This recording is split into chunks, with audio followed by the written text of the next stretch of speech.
Welcome back to The Heat. We're discussing the China-EU summit underway in Brussels. Joining us once again from Berlin is Ambassador Volker Stanzel.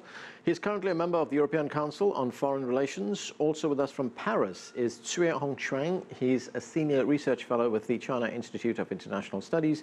And from Shanghai, we're joined by Jiang, a scholar at the Shanghai Institutes for International Studies. Welcome to all of you again. Hongchuan, let me start with you this time. The European Union External Affairs Commissioner, Federica Mogherini, talking about the growing political relationship or diplomatic relationship between the European Union and China, said that the two sides have started what she called fruitful relations in defense and security. She cited cooperation between the two sides in, for instance, countering piracy in the Gulf of Aden. There are also a lot of areas that these two sides can and do cooperate in. Where do you see the most opportunity for cooperation politically and diplomatically between the European Union and China? Well, as we understand that now China and the EU, we are facing exactly more and more huge security challenges. And as we understand, especially recently, some tragedies happened in European countries. I mean, the terrorism attacks in some countries. And also, China is also a victim of this terrorism attack. So I think that besides those economic and trade relations, and China and the EU, both of them are very important international players. So I think China and the EU should invest more in this field. For example, that besides this counter-piracy cooperation or some other training course between two sides, I think that maybe in those fields like anti-terrorism and also the cyber security, everything. So I think China and Europe, we can do something more. And also now for European Union, for China, especially in the neighboring regions. For instance, this time, at this moment, that European Union is facing a challenge from Ukrainian crisis, and also how the the Mediterranean area, I mean, the migration, and also some other security challenges. So I think China is playing, I mean, more and more important role in international security, and also is China is a important player as a member of permanent members in the Security Council of the United Nations. Right. So I think China and the EU, yeah, we can do something more in this field of international politics and security. Right, and Ambassador, one of the big issues, of course, climate change. China and the European Union are expected to release a statement ahead of the UN meeting, at the Paris meeting on climate change. Apparently, this statement, as we understand it, will reportedly promote the greater use of low-emission technologies, will produce more information, at least will report on carbon markets and sustainable cities. What can we expect in terms of cooperation on climate change between the two sides? Well, first, the medium is the message. The fact that it is possible to conclude an agreement such as that ahead of the Paris meeting is an enormous step forward. If you consider China's past attitude towards these questions. It seems that China has realized the enormous weight of the problem it is facing, and that it sees that it's better to tackle this together with European and other partners. If you consider that in China now you have about as many cars as running as in the United States, but if you consider the difference in the population size, you see there's going to be a lot more detrimental effect on our climate coming from China. Something needs to be done. And China obviously cannot do that alone. So the fact that we get this agreement going, I think, is extremely important. Jiang, as Hong Shui just mentioned a moment ago, China, of course, is a member of the UN Security Council, one of the 5 permanent members.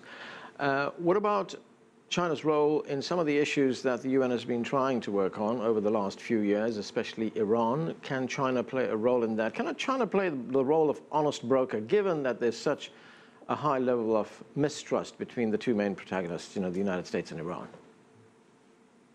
Or antagonists, I should say. Actually, in the Iran issue, China is just like, to some extent, just like Germany, because we are the three parties negotiation in the Iran issue. And China fully support through the peaceful way to salute the Iran nuclear issue. And now I think this is, the solution of this issue is on the right track. And as a member of the Security Council in the United Nations, I think China will be very responsible towards this and support the peaceful solution to Iran nuclear issue.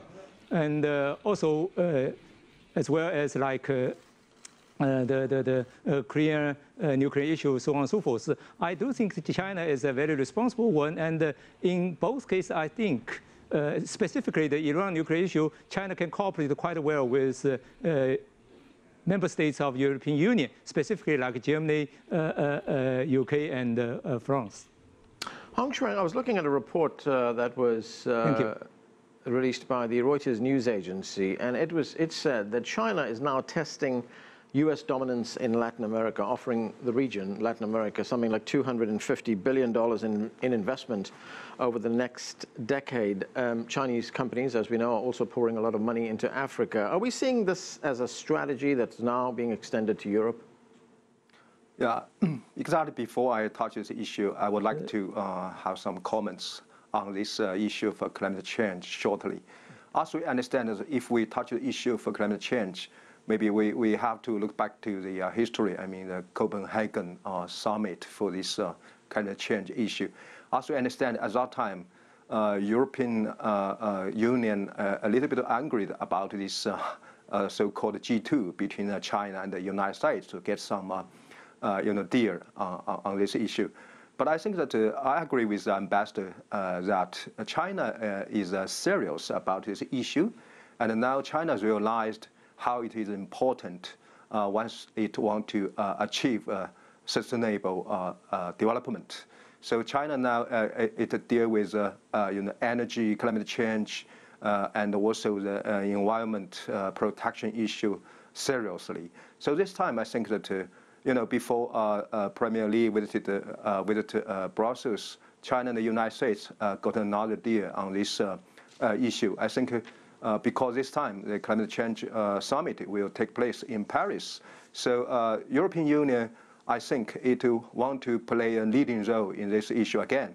So I think it's a good time for China and the EU to reach some common grounds on this issue this time. So regarding to this Chinese expand and especially investment in other regions of the world, I think this time it gives another dynamic for China-EU cooperation, which is China and EU could do something more in third party. As we understand, for example, in Africa or Latin America, European countries have traditional influences and interests in that regions, and also China has more and more, expectation for more development in Africa, Latin America, and some other regions.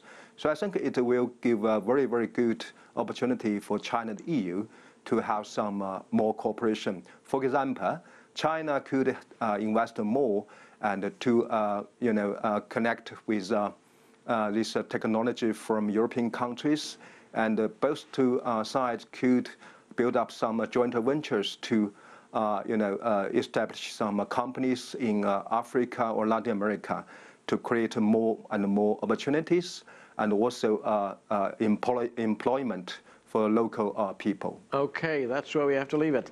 That is it for this edition of The Heat, but the conversation continues online. Join us on CCTV America's Facebook page to comment on this or any other show, or chat with us on Twitter at CCTV_America. I'm Arnold Naidu in Washington, D.C. Thanks for being with us.